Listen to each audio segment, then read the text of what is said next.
Bonjour à tous, aujourd'hui je vais faire un point sur l'actualité économique et on va voir deux actions PEA, dont une qui s'est effondrée de 13% en bourse et une autre qui explose en ce moment. Et également je vais analyser plus en profondeur deux actions qui présentent à mes yeux de belles perspectives de croissance, dont une éligible PEA. Et surtout restez bien jusqu'à la fin de la vidéo car la dernière action présente un profil explosif. Allez, on commence avec l'actu. Le CAC 40 vient de battre un nouveau record historique. Après plusieurs tentatives ratées, c'est finalement le 21 octobre que l'indice parisien a franchi son plus haut de clôture, presque 12% depuis le début de l'année et plus de 35% sur les 3 dernières années. C'est un parcours impressionnant dans un contexte incertain. Parce que oui, malgré un environnement politique instable en France, une dette publique qui dérape, la bourse de Paris continue de grimper. Mais la vraie question, c'est que faire avec un CAC 40 à ce plus haut niveau historique? Faut-il continuer d'acheter ou au contraire commencer à sécuriser une partie de ses gains? La performance du CAC 40, c'est quand même une performance à relativiser. Faut prendre un peu de recul car oui, le CAC 40 vole haut, mais il fait du surplace comparé aux autres grandes places mondiales. Sur la même période, le Nasdaq a bondi de plus de 37%, le Dow Jones de 17% et même la bourse de Shanghai fait mieux. Autrement dit, pendant que les marchés mondiaux s'envolent, la bourse de Paris, elle, avance mais à un rythme plus modéré. Et cette contre-performance relative s'explique par la crise politique avec la dissolution de l'Assemblée. Ensuite, par la traversée du désert de certains secteurs qui pèsent très lourd dans l'indice. Mais le marché a tenu bon grâce à deux locomotives françaises, LVMH et EssilorLuxottica, qui ont publié récemment des résultats solides. C'est d'ailleurs juste après leur annonce que le CAC 40 a franchi son record. Je peux citer Kering aussi qui arrête pas de s'envoler en bourse malgré la publication de ses résultats qui ne sont pas incroyables. D'ailleurs, beaucoup d'analystes disent que c'est une bulle. Et le problème, c'est que cette euphorie commence à inquiéter. Certains grands noms de la finance, comme le patron de JP Morgan, alertent désormais sur un risque de déconnexion entre les prix et les fondamentaux, l'engouement massif autour de l'intelligence artificielle, les valorisations records à Wall Street, les particuliers qui reprennent goût à la spéculation. Tout ça rappelle un peu la bulle internet des années 2000. Mais est-ce qu'on y est déjà? Pas forcément, mais le risque de surchauffe est bien réel. Surtout sur les grands noms de la tech,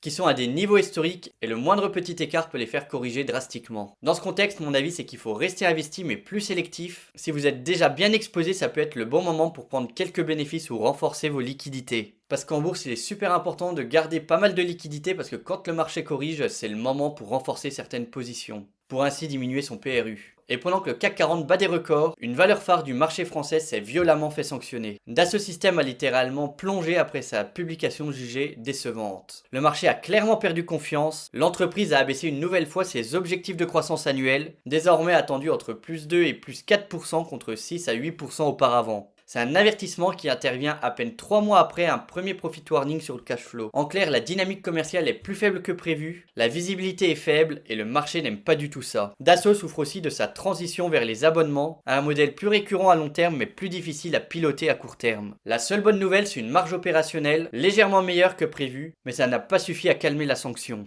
Le titre a rechuté, mettant fin au petit rebond qu'il avait entamé depuis septembre. À ce stade, c'est une belle entreprise mais qui souffre actuellement. Il faudra un signal clair pour voir la tendance revenir à la hausse. A l'inverse, Kering a enfin redonné un peu de sourire à ses actionnaires. Le groupe a annoncé la vente de son pôle beauté à L'Oréal pour 4 milliards d'euros. C'est un accord majeur perçu comme un tournant stratégique. D'un côté, Kering se désendette fortement, sa dette était montée à plus de 10 milliards d'euros fin 2024. De l'autre, L'Oréal renforce sa position de numéro 1 mondial de parfums et des cosmétiques. Ce deal, c'est du gagnant-gagnant. Pour Kering, c'est un premier geste fort de son nouveau patron Luca de Meo à peine un mois de sa nomination. Et pour L'Oréal, c'est une opportunité en or d'accroître son portefeuille de marques premium. Les marchés ont d'ailleurs salué la nouvelle, les deux titres ont bondi après l'annonce, et ce signal est fort parce qu'il montre que Kering agit vite, sans attendre son plan stratégique prévu pour le printemps. Le groupe cherche à redresser la barre après 2 années compliquées, marquées par la chute de Gucci et l'endettement. Un désendettement bienvenu et une opération qui remet L'Oréal encore plus en position dominante sur le secteur. Et puisqu'on parle d'entreprises françaises qui se réorganisent pour préparer l'avenir, il y a une autre action française qui vient justement de présenter sa nouvelle feuille de route, c'est Ipsen. Mais avant de vous présenter cette belle action PEA,